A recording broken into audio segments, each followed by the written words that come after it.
Good morning. Grab a coffee, pause. Welcome back.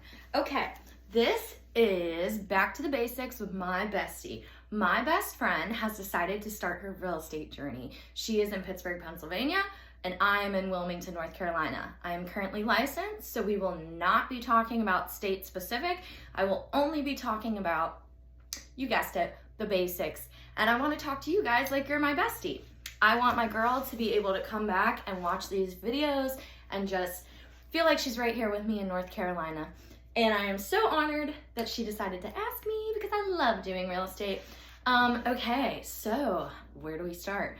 I want to start with the things that I wish people had told me, because I financially was like, oh my God. So we're gonna start with that.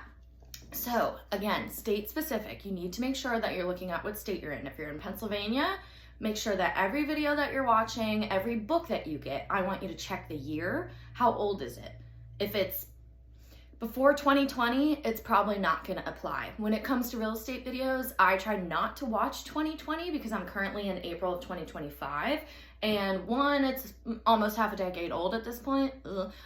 Two, it's not the same. The market was nuts, and it's still nuts. It really is, but interest rates were different. Everything was different. So just be very conscious of when was it made and where is it made. And if they're ever talking about state specific, when you're studying, tune that out, unless it's your state, because it's gonna get too overwhelming. It's gonna get too confusing.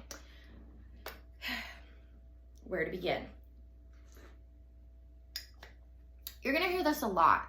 When it comes time to look for a firm, I need you to look up what are teams, what is a sole proprietor. You're not really gonna be there yet, but just look that up. And you're gonna learn this throughout school. But hello, I wish somebody would have told me what a team was.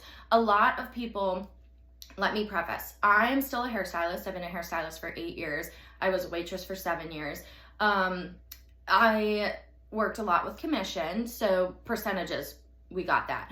That's something that you're gonna learn and you wanna learn. But anywho, so I honestly took my first job at the first place that interviewed me because I was just so excited and so proud of myself. And I was like, I got this. Girl, I wasted 4 months of my time. So let's get to the money part. Basically, in my state, in North Carolina, I have to pay $1,000 for my realtor dues every June. You do not have to be on the board of realtor, but look up the rules because there's a lot of things that you're not even going to be able to say or do. Feel me? So we have Cape Fear realtors, and I have to pay them $75 a month.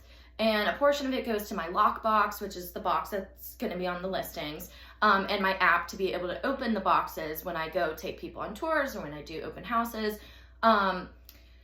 You do have a choice of that, but that depends on how much you want the ability of being able to say and do. Again, you'll get there. So let's rewrap.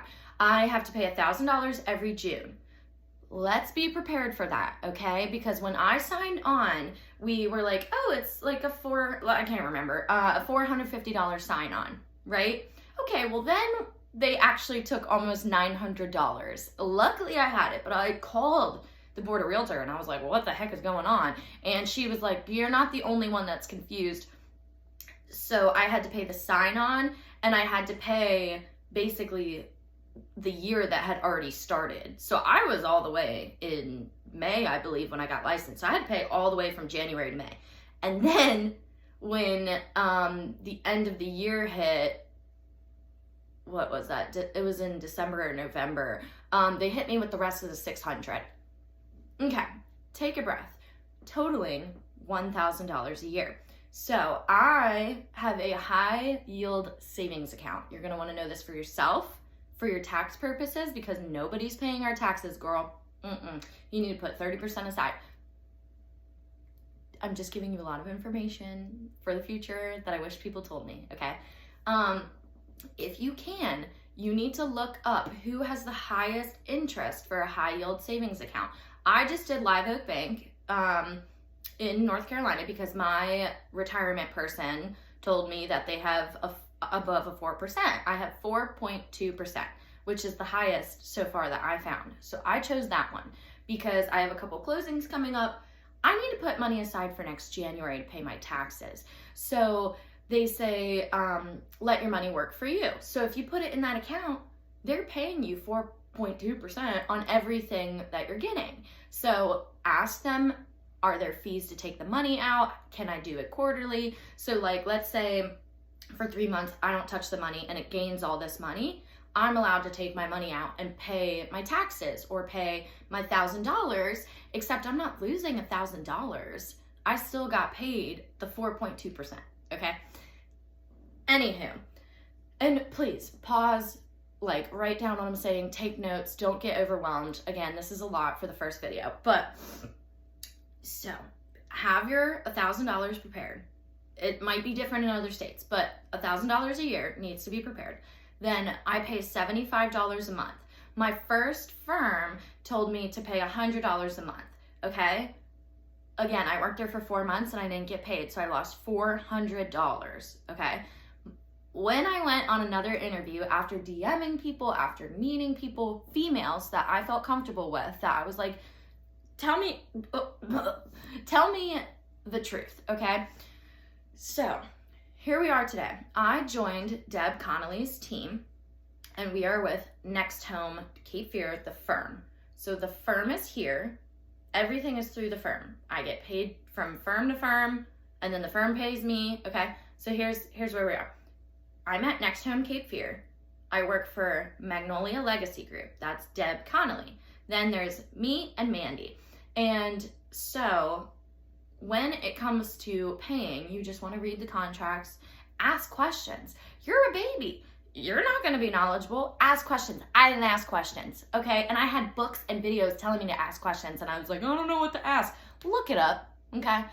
Anywho, so I get a percentage from my firm, and then I have to pay like a closing fee, okay? So that'll come off, so the firm gets paid, I get paid. And then I have to pay my team, which would be Magnolia Legacy Group. And then I get to keep the rest.